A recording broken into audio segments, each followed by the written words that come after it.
A man reviews deep-sea footage, sees what's in it, and drops to his knees.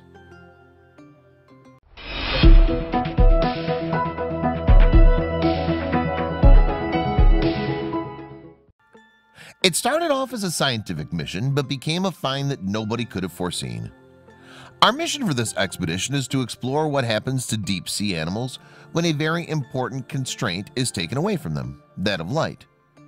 What creatures would they find lurking in the dark? To know what was living in the ocean beyond where human ventured, some scientists laid out a plan.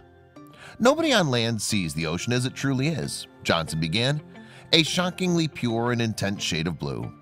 The open ocean looks like this because it absorbs light and all the other colors far more strongly, leaving only the blue. Johnson then touched upon the group's hopes ahead of the 15-day expedition.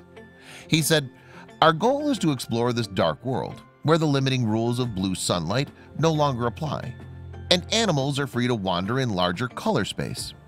In particular, we're interested in the visual systems and bioluminescence of the animals that live here. We'll examine this world in several ways," Johnson wrote. "First, using the Global Explorer remotely operated vehicle, we'll run transects at depths between 915 and 1,830 meters. It's about 3,000 to 6,000 feet, taking still and video images. And this will be along with a low-light video to study the bioluminescence." Johnson revealed that the vehicle could pick up a few of the animals as well, allowing that team to take a closer look at the point sewer. But as the professor already explained, that would only signal the beginning of their work. They also had other tools at their disposal to analyze the ocean's depths. Second, we'll use a 100-foot-long custom-built trawl net to collect animals at these depths, again for examination aboard the ship. He added, "Finally, we will deploy the Medusa camera system. It'll drift along by itself at these great depths, collecting imagery in a way that disturbs the animals less than a camera or net would." However, no one could have predicted what would happen in the last few days of the campaign. After the Medusa captured video beneath the surface on June 19th, it was Robinson's task to review the results. It appeared to be a regular recording at first, with a few recognizable creatures passing by.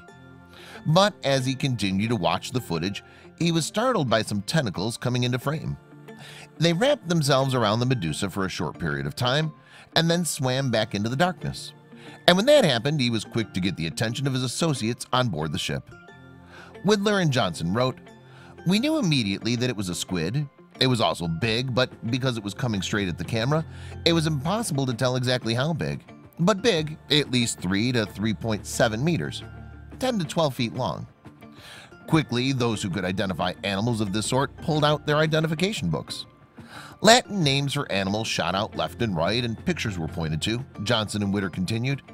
"The two of us that knew squid the best were 70% sure it was a juvenile giant squid, but we couldn't go any further. We needed one of the best squid experts in the world, Michael Vecchione at the National Marine Fisheries Services. This is such an important moment for one reason. The giant squid had never been sighted in U.S. waters before. The monolithic aquatic animal has long been a mystifying being in the ocean, earning a mythical reputation in the past.